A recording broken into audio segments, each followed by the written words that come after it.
आज Doubtnut app download करें। Doubtnut पर अपने सभी गणित, रसायन विज्ञान, भौतिक विज्ञान और जीव विज्ञान के डाउट्स का करो सफाया। बस प्रश्न की फोटो खींचो, एक ही प्रश्न को क्रॉप करो और तुरंत वीडियो सोल्यूशन पाओ।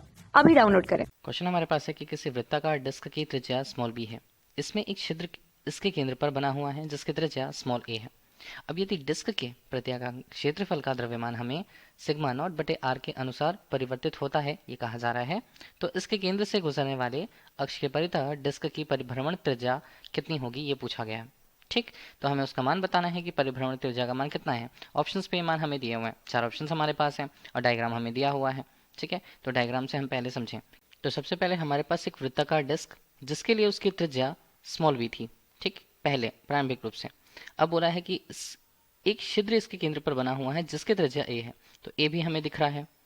यदि डिस्क के प्रत्याकांक क्षेत्रफल का द्रव्यमान इस टर्म के अनुसार परिवर्तित होता है, ये कहा जा रहा है। हम इसे कैसे लिखें? हम बोलते हैं कि डिस्क के लिए प्रत्याकांक क्षेत्रफल का द्रव्यमान से स्मॉल डी एम के रूप में प्रस्तुत कर दें। मान बनता है सिग्मा नॉट बटे स्मॉल आर के रूप में। ठीक, इससे ये क्या हो रहा है, फलन के साथ परिवर्तित हो रहा है, तो एक फलन हमने लगा दिया। देखिए अभी हमें फिलहाल इतना ही समझ में आ रहा है। आगे क्या है कि इसके केंद्र से गुजरने वाली अक्ष पर डिस्क की परिभ्रमण त्रिज्या का मान। ठीक है, तो इसके लिए हम थोड़ी सी एक तुलना कर लेते हैं। कैसे? केंद्र से ही हम देख रहे हैं दूरी, तो देखिए केंद्र ओ अगर होता है तो वहां से हम छोटे से एक छोटे डिस्क की कल्पना कर लेते हैं। ठीक, ठीक है, ये डिस्क हमें मिला, तो एक छोटा सा डिस्क हमने ले लिया, मतलब अल्पांश सा डिस्क हमने लिया है बोल सकते हैं। ठीक है, छोटे आकार का। तो उसके लिए उस आकार को हम बोलें, ये छोटी सी जो त्रिज्या उसकी बनेगी उसे हम यहाँ पर डी आर के रूप में प्रस्तुत करते हैं। ठीक, और उसका पूरा जो पृष्ठीय क्षेत्रफल रहे उसे हम डी ए के रूप में प्रस्तुत कर देंगे। अब देखिए इसी को हम एक और तरीके से डायग्राम की सहायता से फिर समझते हैं। ये हमारे पास, तो सबसे पहले हम ये कहें कि केंद्र उसका ओ था और उसकी प्रारंभिक रूप से त्रिज्या वो कितनी थी, ये स्मॉल बी थी। अब उसके अंदर एक और छिद्र है, छिद्र के लिए उसकी त्रिज्या कितनी है, स्मॉल ए सा हिस्सा है, कुछ हमने इस तरह से बना लिया। ठीक है, अब इस पे थोड़ा सा अजम्पशन हम करते हैं। कैसे? देखिए अगर हमने केंद्र से ही एक नियत दूरी त्रिज्या पर एक छोटी सी त्रिज्या यहाँ पर ले ली। ठीक है, उस दूरी को हम ये बताएं कि एक यहाँ पर देखिए ये स्मॉल आर की दूरी है। दूरी पर अल्पांश रूप से हमने इस छोटे से हिस्से के लिए अगर हम उसकी मोटाई को बताएं तो उसे डी आर के रूप में प्रस्तुत किया, ये हमने बता के रखा हुआ है। ठीक है, उसके संगत उसका जो हिस्सा है, क्षेत्रफल वाला हिस्सा, अगर हम चलिए इसे कुछ इस तरह से दर्शा देते हैं कि इतना हिस्सा है। ठीक है, ये हिस्से के लिए जो क्षेत्रफल उसका बनेगा वो डी ए के रूप में बनेगा और उसकी त्रिज्या डी आर के रूप में बनेगी, इतना हमने कह दिया। तो फिर उस हिस्से का द्रव्यमान कितना, उस हिस्से का द्रव्यमान स्मॉल डी एम के रूप में उस छोटे से हिस्से के द्रव्यमान को वो प्रदर्शित करता है। अब हमें निकालनी होगी घूर्णन त्रिज्या। घूर्णन त्रिज्या जिसे हम के रूप में प्रस्तुत करते हैं। ठीक है, तो उसका मान सीधे नहीं निकल पाएगा, तो उसके लिए हम अगर के से उसे प्रस्तुत करें तो हमें क्या निकालना है, हमें सबसे पहले इसके स्वयं के अक्ष के परितः जड़त्व आघूर्ण के मान को प्रदर्शित करना होगा। तो इस छोटे से हिस्से के लिए सबसे पहले इस अल्पांश हिस्से के लिए जड़त्व आघूर्ण के मान को बताएं, उसके ही अक्ष के परितः घूमते हुए तो डी आई से प्रस्तुत करते हैं, जिसका मान कितना होगा, जड़त्व आघूर्ण के नियम से डी एम, और ये बनता है आर स्क्वायर के रूप में। डीएम हो गया छोटे से हिस्से के द्रव्यमान को बताया।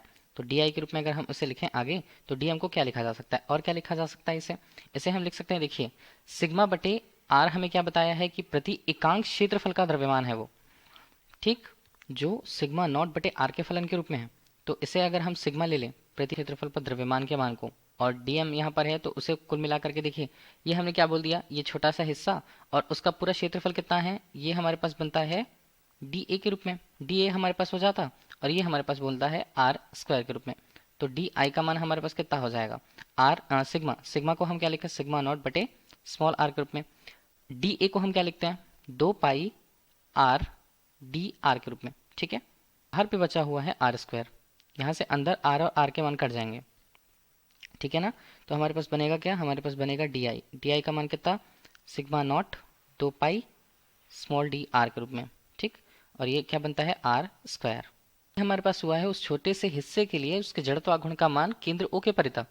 लेकिन अगर हम वो हिस्सा देखें, कौन कौन सा हिस्सा, त्रिज्या कहाँ से शुरू हो रही है हमारी, त्रिज्या हमारी ए से शुरू होती है और कहाँ तक जाती है, वो बी तक जाती है। ठीक, तो इसके लिए हमें इसे समाकलन करना पड़ेगा, कहाँ से कहाँ तक, ए से बी तक। तो इसे हम लिखें तो आई के रूप में लिख सकते हैं समाकलन करने के लिए। तो इसे क्या लिखा जा सकता है, कहाँ से कहाँ तक, ये ए से बी तक के लिए होगा और इसे हम डी आई के रूप में प्रस्तुत करेंगे। फिर बन क्या जाता है, आई के रूप में मान को लें तो ये हमारे पास बनेगा ए से बी, ए से बी तक। ठीक है, डी आई का मान हम क्या लिखें, इसे हम लिखते हैं 2 पाई सिग्मा नॉट के रूप में, ठीक है, आर स्क्वायर डी आर के रूप में। जो पद यहाँ पर कांस्टेंट होंगे उसे हम बाहर ले लेते हैं, 2 पाई सिग्मा नॉट हमने क्या बाहर ले लिया। अब बचा क्या, यहाँ पर हल करने के बाद बचता है आर की घात 3 बटे 3 के रूप में। कहाँ से कहाँ तक करना है, ऐसे भी ए से बी तक करना है, ठीक। तो ये क्या बन जाता है हमारे पास, आई का मान हमारे पास बन जाता है 2 पाई सिग्मा नॉट बटे 3 के रूप में। और यहाँ हम उसे लिखें तो ये हमारे पास बनता है बी की घात 3 ऋण ए की घात 3 के रूप में। कि ओ बिंदु के प्रति इस पूरे हमारे पास जो वृत्तीय डिस्क जो थी उसके लिए जड़त्व आघूर्ण का मान मिल गया है। अब हम इसे ले लेते हैं फिलहाल समीकरण 2। हमें इसकी तुलना करनी होगी विघूर्णन त्रिज्या। विघूर्णन त्रिज्या से मतलब आई के मान को हम क्या लिख सकते हैं, तो आई का सूत्र हमारे पास क्या होता है, आई का सूत्र होता है स्मॉल एम के स्क्वायर के रूप में, ठीक। तो हमें क्या निकालना है, हमें के का मान निकालना है। तो के को हम कैसे लिखेंगे, के को हम लिखेंगे वर्गमूल के अंदर आई बटे स्मॉल एम के रूप में, ठीक। ये हमारे पास हो गया। तो हमें के का मान चाहिए होगा तो एम का मान भी चाहिए, क्योंकि आई का मान तो हमने निकाल रखा। एम का मान कैसे निकलेगा, उस छोटे से हिस्से के लिए एम का मान अगर हम देखें तो एम हम लिख लेते हैं, उसका मान बनता है समाकलन कहाँ से कहाँ, डीएम। इसका भी कहाँ से कहाँ होगा, ए से बी तक भी होगा। डीएम को क्या लिखें हम, यहाँ पर लिखते हैं ए से बी तक के लिए ये हमारे पास बनता है सिग्मा डी ए के रूप में। फिर से हम उन टर्म्स को लिख लें, फिर से उन टर्म्स को लिखेंगे तो सिग्मा का मान बनता है सिग्मा नॉट बटे आर, ये हमारे पास बनता है 2 पाई आर डी आर के रूप में। और ये समाकलन हो रहा है कहाँ से कहाँ, ए से बी तक। 2 पद हमने क्या कर दिए थे, बाहर निकाल लिए थे। अभी केवल हमने फिलहाल बाहर लिखा इसे। आर और आर के मान कट जाते हैं, हमारे पास बनता है एम। एम का मान कितने में बचेगा, सिग्मा नॉट 2 पाई के रूप में, ठीक। और यहाँ पर डी आर कहाँ से कहाँ, ए से बी तक डी आर का मान, तो ये हमारे पास हो जाता है एम बराबर 2 पाई सिग्मा नॉट बी ऋण ए के रूप में, ठीक। तो ये m के मान को प्रदर्शित कर दिया, तो m का मान भी हमें मिल गया। ये बन जाता है समीकरण 3। तो समीकरण 3 और 2 के मान को हम किस में रखेंगे, के मान पर। जैसे हम विघूर्णन त्रिज्या कह रहे हैं, त्रिज्या को अगर हम के से प्रस्तुत कर रहे हैं तो मान कितना हो रहा है, वर्गमूल के अंदर आ रहा है आई बटे स्मॉल एम के रूप में, ठीक। तो के का मान हम लिखें तो वो कितना आएगा, के का मान वर्गमूल के अंदर, ठीक। आई का मान हमने कितना निकाल रखा है, 2 पाई, यहाँ पर हम लिखें 2 पाई, ये बनता है सिग्मा नॉट बटे 3। इसे हम लिखते हैं बी की घात 3 ऋण ए की घात 3 के रूप में। और नीचे हमारे पास क्या बन जाएगा, उसके बाद हमारे पास बचता है 2 pi sigma naught B minus A के रूप में। 2 pi sigma naught 2 pi sigma naught cut गए हैं, और के का मान अगर इस तरह से हम देखें आगे तो वो कितना बनेगा। देखिए इसे हम पूरा हल करेंगे तो इससे देखिए इसे हम क्या लिखें, इसे हम लिखेंगे बी ऋण ए, ठीक। इसे हम लिखते हैं A square plus B square plus A B के रूप में, ठीक। इतना हो गया। बटे पे तो रखा ही हुआ है 3, तो हमने 3 ले लिया, और यहाँ पर बचता है बी ऋण ए के रूप में। तो बी ऋण ए यहाँ पर कट जाएंगे, तो के का मान हमारे पास आएगा कितना, के का मान हमारे पास आता है A square B square plus A B बटे 3 के रूप में। तो बटे हम यहाँ पर लें तो ये 3 हो जाता है, और ये पूरा टर्म आएगा हमारे पास वर्गमूल के अंदर, ठीक। तो यही हमारे लिए क्वेश्चन का राइट आंसर रहा।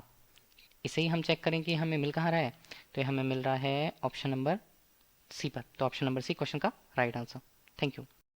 कक्षा 6 से 12वीं से लेकर नीट, IIT, JEE वो एडवांस के लेवल तक 1 करोड़ से ज्यादा छात्रों का भरोसा। आज ही डाउनलोड करें डाउटनेट ऐप या व्हाट्सएप करें अपने सारे डाउट्स 8400 400 400 पर।